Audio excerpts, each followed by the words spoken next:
Movie की शुरुआत होती है और हमें साल 2000 दक्षिण कोरिया की हान नदी के किनारे में एक लैब दिखाई जाती है, जहां पर एक अमेरिकी साइंटिस्ट अपने जूनियर असिस्टेंट को केमिकल की हजारों बॉटल्स नदी में खाली करने के लिए बोलता है। इस बात पर असिस्टेंट अपने सीनियर को समझाने की कोशिश करता है, ये केमिकल नदी में फेंकना सही नहीं होगा। उसकी बात को काटते हुए साइंटिस्ट कहता है, ज्यादा जुबान मत चलाओ, जितना कहा गया है उतना करो, और असिस्टेंट सारा केमिकल हान नदी में फेंक देता है। केमिकल की वजह से वहाँ का पानी दूषित हो जाता है और वहाँ के जीव म्यूटेशन का शिकार हो जाते हैं। कुछ दिनों बाद 2 मछुआरों को एक अजीब सा जीव नदी में मिलता है, पर वो उसको छोड़ देते हैं। कुछ सालों बाद हमें एक गरीब परिवार दिखाया जाता है और ये कहानी इन्हीं के इर्द गिर्द घूमती है, जिसमें पिता ही बोंग, उसका बेटा गंगडू, उसकी बेटी और गंगडू के भाई बहन, ऐसे इनका एक छोटा सा परिवार था। गैंगडू की वाइफ उसके बेटी के पैदा होने के बाद से ही उसे छोड़कर चली गई होती है, तो वो अकेले ही उसकी परवरिश करता था, उसकी केयर करता था, उसकी हर ख्वाहिश पूरी करने की कोशिश करता था। दिमागी तौर पर भोला होने के कारण उसके भाई बहन उसे कम समझते थे।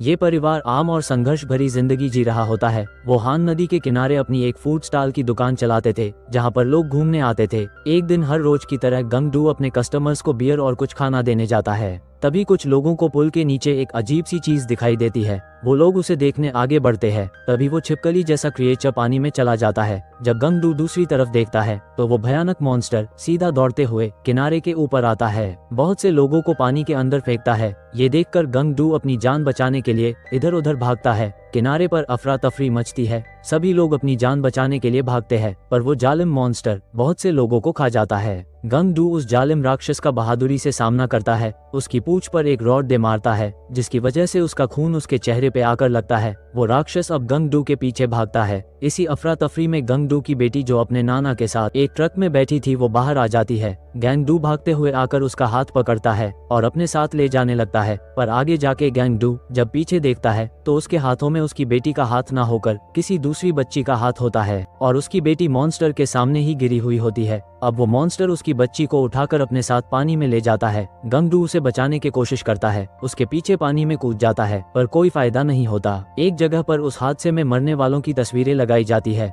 वहाँ पर उनकी बेटी की भी तस्वीर होती है। पूरे परिवार को लगता है कि उस क्रिएचर ने उसकी बेटी को खा लिया। सभी लोग रोने लगते हैं और उसके लौटने की कोई उम्मीद उन्हें नजर नहीं आती। उसी जगह पर कुछ लोग पीले कपड़े पहनकर आते हैं। उन्हें लगता है उस क्रिएचर की वजह से कोई वायरस फैल गया हो, तो वो सबसे पूछताछ करने लगते हैं। उसी दौरान गंगडू उन्हें बोलता है कि उस जीव का कुछ खून मेरे चेहरे पर गिर गया था। ये बात सुनकर वो लोग उसे तुरंत पकड़ लेते हैं। उसके परिवार और वहाँ के सारे लोगों को हॉस्पिटल में कैद कर देते हैं। अब इस हादसे के बाद वहाँ की सरकार हान नदी के किनारे और उस पूरे एरिया पर लॉकडाउन लगा देती है। उस हॉस्पिटल में गंगडू को अपने मोबाइल फोन पर एक कॉल आता है, जहाँ पर उसकी बेटी उसे कहती है कि मुझे उस क्रिएचर ने किसी बड़ी नाली में कैद किया है, और उसका कॉल कट हो जाता है। उसकी आवाज सुनने के बाद तो मानो वो थोड़ा शॉक हो जाता है। सीन शिफ्ट होता है और दूसरी तरफ हमें पीले कपड़े पहने हुए 2 आदमियों को दिखाया जाता है, जो उस जगह पर अपने ट्रक से कहीं जा रहे होते हैं। उनमें से एक को वहाँ पर कुछ दिखाई देता है, तो वो अपनी गाड़ी से बाहर निकलकर उस चीज को उठा लेता है।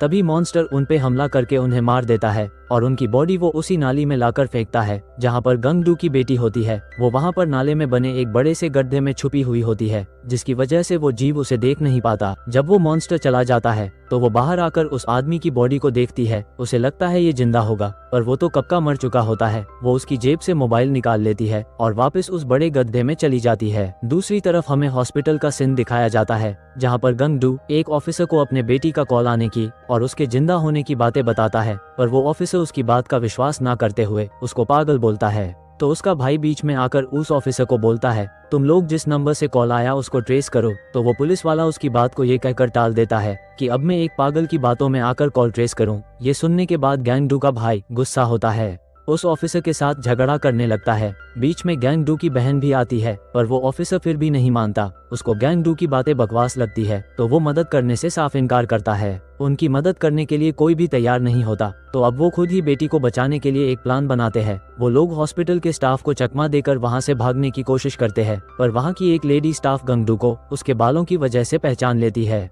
और सारे स्टाफ को इन्फॉर्म कर देती है। अब हॉस्पिटल का सारा स्टाफ और ऑफिसर्स मिलके उन्हें पकड़ने के लिए उनके पीछे भागते हैं। नीचे एक गाड़ी खड़ी होती है, जिसमें बैठकर वो वहां से भाग निकलते हैं।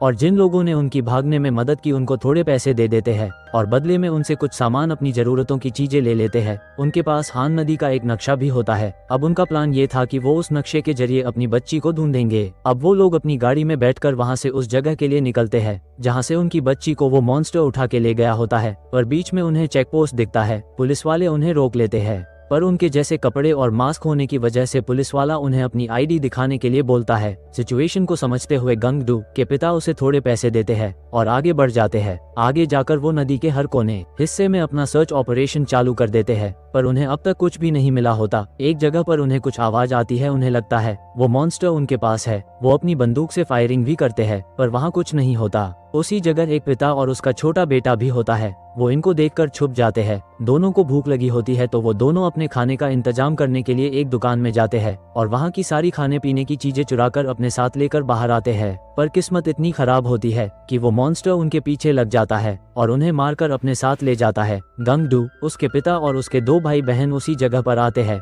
जहाँ थोड़ी देर पहले वो बाप बेटे आए थे। वो लोग वहाँ पर आकर खाना खाते हैं। दूसरी तरफ हमें गंगडू की बेटी को दिखाया जाता है जो उसी नाले में अभी भी जिंदा होती है। तभी वहाँ पर वो क्रिएचर अपने साथ उन दोनों बाप बेटों की लाशें लेकर आता है। उसको देखते ही गंगडू की बेटी मरने का नाटक करती है। वो राक्षस उनकी बॉडी को उसके पास फेंक कर चला जाता है। उसमें से वो बच्चा अभी भी जिंदा होता है। गंगडू की बेटी उसे अपने साथ दूसरे गड्ढे में लेकर जाती है और उसे शांत करती है। दूसरी तरफ हमें गंगडू की फैमिली दिखाई जाती है जो अभी भी वहाँ पर बैठकर खाना खा रही थी। वो इतने थके होते हैं कि सोने लगते हैं। धीरे धीरे सुबह हो जाती है। गंगडू के पिता जब बाहर देखते हैं तो उन्हें वही क्रिएचर दिखता है। वो अपनी बंदूक निकालकर उस पर एक गोली चलाते हैं। उनकी गोली उसे लग भी जाती है, पर वो क्रिएचर अब पूरी तरह से गुस्से में आ गया था और वो अपनी पूरी ताकत से उस ट्रक पर हमला कर देता है। ये सभी उस पर गोलियां चलाते हैं तो वो थोड़ा घायल होकर गिर जाता है। गंगडू और उसके पिता को लगता है ये मर चुका है, पर वो जिंदा होता है। गंगडू का भाई उनके पीछे से आकर उस पर गोलियां चलाने लग जाता है तो वो क्रिएचर उठकर अपनी जान बचाने के लिए भाग जाता है, पर अभी भी ये लोग उसका पीछा नहीं छोड़ते और सारी की सारी गोलियां वेस्ट कर देते हैं। पर वो क्रिएचर इतनी आसानी से नहीं जाने वाला था। वो फिर से लौट कर आता है और गंगडू के पिता को पीछे से पकड़कर मार देता है। गोलियां खत्म होने की वजह से अब ये लोग कुछ कर भी नहीं पाते। गंगडू और उसके दोनों भाई बहन के सामने उनके पिता को वो राक्षस मार के फिर से पानी में चला जाता है। उसी वक्त वहाँ पर कुछ पुलिस वाले भी आ जाते हैं। उनको देखकर गंगडू अपने भाई बहनों को भागने के लिए बोलता है और खुद पुलिस वालों के हाथ लग जाता है। दूसरी तरफ हमें न्यूज पर बताया जाता है पाक गंगडू का पूरा परिवार इस वायरस से इफेक्ट हो चुका है और अब पुलिस वाले पाक गंगडू के भाई और बहन की तलाश में है। सरकार ने इस परिवार के ऊपर इनाम भी रखा हुआ है। सीन शिफ्ट होता है और हमें गंगडू के भाई को दिखाया जाता है जो अपने किसी पुराने दोस्त के पास आया हुआ था। वो उसे बोलता है मुझे तुम्हारी मदद चाहिए कॉल की लोकेशन निकालने में। तो उसका दोस्त इस बात पर राजी हो जाता है और उसे अपने साथ एक बड़ी बिल्डिंग में ले जाता है। वो लोग कंप्यूटर पर देखने लगते हैं। उसका दोस्त पॉल कुछ बहाना बनाकर दूसरे कमरे में जाता है। उस कमरे में बहुत से पुलिस वाले होते हैं। गंगडू का भाई इस बात से बेखबर था कि ये एक चाल है उसे फंसाने के लिए, पर गंगडू के भाई को सही वक्त पर कॉल की लोकेशन मिल जाती है। वो कॉल किस जगह से आई थी वो नक्शे में देख लेता है। वो उन सबको चकमा देकर वहाँ से भाग जाता है और अपनी बहन को गंगडू की बेटी की लोकेशन भेज देता है। जब उसकी बहन ये लोकेशन देखती है तो वो अपने बड़े भाई गंगडू को कॉल करके बेटी की लोकेशन बता देती है। वो तुरंत देर न करते हुए उस जगह के लिए निकल जाती है, पर वहाँ पर जाकर उसका सामना उस मॉन्स्टर से होता है और वो एक छोटे गड्ढे में गिर जाती है। दूसरी तरफ हमें हॉस्पिटल का सीन दिखाया जाता है जहाँ गंगडू के ऊपर अलग अलग टेस्ट करके डॉक्टर्स उसे टॉर्चर कर रहे थे। गंगडू डॉक्टर्स को बताता है कि मेरी बेटी की लोकेशन मुझे मालूम है, मुझे जाने दो, पर कोई डॉक्टर उसकी बात नहीं मानता। उसे जबरदस्ती बेहोशी का इंजेक्शन दिया जाता है पर वो बेहोश नहीं होता। ये बात देखकर वहाँ दूसरे डॉक्टर्स आ जाते हैं। उसमें से एक डॉक्टर वहाँ गंगडू को वो सच्चाई बता देता है कि वायरस नाम की कोई चीज है ही नहीं, बस सरकार नहीं चाहती कि लोगों को ये बात मालूम हो, इसलिए इस फैमिली को टारगेट किया जा रहा है। ये बात सुनकर पाक गंगडू को गुस्सा आता है। वो ये सब रोकने के लिए बोलता है, पर डॉक्टर्स इतने बेरहम होते हैं कि उसके ऊपर फिर से टेस्ट करने लगते हैं। ये फैमिली सरकार की साजिश का शिकार हो चुकी थी। दूसरी तरफ उस बड़े नाले में ह्यूनसू जो गंगडू की बेटी है वो अभी भी उस बच्चे के साथ जिंदा थी। इतने खराब हालात में अभी तक उसने हिम्मत नहीं हारी थी। उसके दिल में एक उम्मीद है कि उसे कोई ना कोई जरूर बचाने आएगा। वो उस छोटे बच्चे के साथ मिलकर कपड़ों से एक रस्सी बनाती है और उसे ऊपर कहीं अटका देती है, पर वो रस्सी बहुत ऊपर जाती है और उसके हाथ उस तक नहीं पहुंच पाते। पर वो मॉन्स्टर वापस लौट चुका था उसके आने की आवाज सुनकर ये दोनों छुप जाते हैं। वो चाहती है कि वो मॉन्स्टर किसी ऐसे को पकड़ कर लाए जिसके पास कोई मोबाइल हो, जिससे वो अपने लिए और उस दूसरे बच्चे के लिए मदद मांग सके। पर वो राक्षस इस बार कुछ नहीं लाता, सिर्फ हड्डियां फेंक देता है। हॉस्पिटल में पाक गैंगडू एक डॉक्टर को बंदी बना लेता है और उसका सहारा लेकर वो हॉस्पिटल से भाग जाता है। दूसरी तरफ गैंगडू का भाई एक होमलेस बंदे को ब्रिज की तरफ जाने का रास्ता पूछता है, उसे पैसे ऑफर करता है तो वो उसके साथ एक टैक्सी में बैठकर उसी ब्रिज की तरफ निकल पड़ते हैं। रास्ते में वो लोग मौली बनाने लगते हैं। गैंगडू दी हुई लोकेशन की तरफ चला जाता है और वहां जाकर वो उसका नाम जोर जोर से चिल्लाता है। यूनसू गैंगडू की बेटी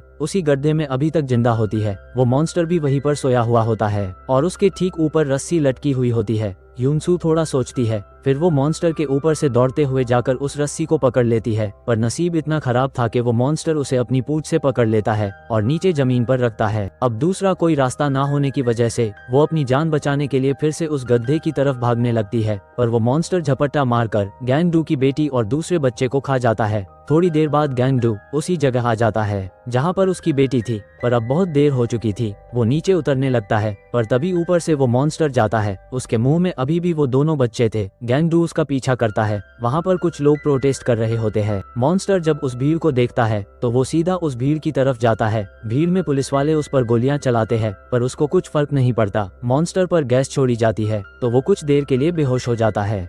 इस बीच गैंगडू अपनी बेटी और उस बच्चे को मॉन्स्टर के मुंह से बाहर निकालता है, पर उसकी बेटी कब की मर चुकी होती है, पर वो दूसरा बच्चा अभी भी जिंदा होता है। मॉन्स्टर फिर से खड़ा हो जाता है और गैंगडू की तरफ दौड़ता हुआ जाता है, पर गैंगडू उसको एक रॉड से दे मारता है, जिस वजह से मॉन्स्टर भागने लगता है। उसका भाई दूसरी तरफ से उस पर मौली डालता है, पर एक भी मौली उस मॉन्स्टर को नहीं लगती।